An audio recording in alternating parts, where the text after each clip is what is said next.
You're driving along on a smooth, tarred road. All of a sudden, you're jolted up and down in your seat. One of the wheels of your car has thudded into a hole, a pothole. Not always easy to avoid, and often only seen at the last second. There's two main causes for potholes. The one is water, and the water is really a problem when the roads are not properly maintained and cracks form, and when it rains, the water goes through the cracks and then gets underneath the bitumen or the tarred part, and that is one of the main causes. The other is the heavy traffic. Many of our trucks are overloaded, and these then cause cracks on the road itself, and that obviously is then a problem when it starts raining, and then obviously the potholes start forming. Because of the sunshine that we have, the road gets dried out. So when a truck is overloaded, normal cars don't damage the road, but an overloaded truck is so heavy that it forms cracks. And if the cracks are not fixed up very quickly, the cracks become bigger and bigger as the vehicles and heavy vehicles drive over them. And that's where the water then comes into through the road. As soon as it rains, the water goes into the cracks, and underneath the surface of the road. The water is stuck, it can't move around, so it gets very loosened, the whole understructure of the road. And that really is where the real problem starts. In South Africa, there are different types of roads, with particular authorities responsible for each type. There's the national roads, which is the responsibility of the South African National Roads Agency. Those roads are fairly well maintained. I think they've got something like 16,000 kilometers of roads. That's going to increase to 38,000.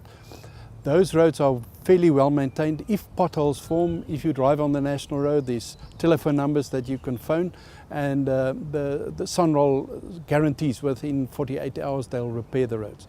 Then there's the secondary roads.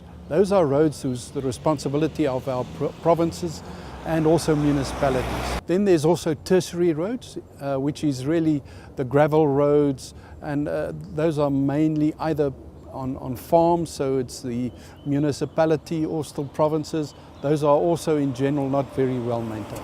The actual costs of damages caused by potholes in South Africa haven't been quantified, but the CSIR notes that similar problems in the UK are estimated to be over 120 billion rand, 4 times the annual road budget for South Africa.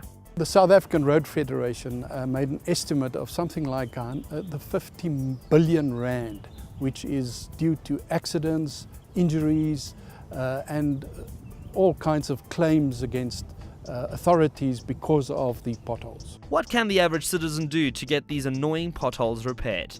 Our national roads, it's quite easy. There's telephone numbers indicated along the roads, and phone that telephone number and indicate to the people where you've seen a potential pothole being formed, already formed. SANROL, as I said, undertakes to repair that within 48 hours. On the secondary roads, much more difficult. The provincial authorities, although one doesn't have telephone lines, but if you can, the traffic authorities tell them about the potholes. If you go into a municipality, try and contact the municipality authorities to tell them about the potholes.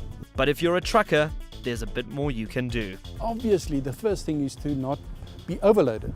That is our biggest problem. And in South Africa, the freight on our secondary roads have increased substantially. From 2003 to 2008, the percentage increase of freight has been something like 85%.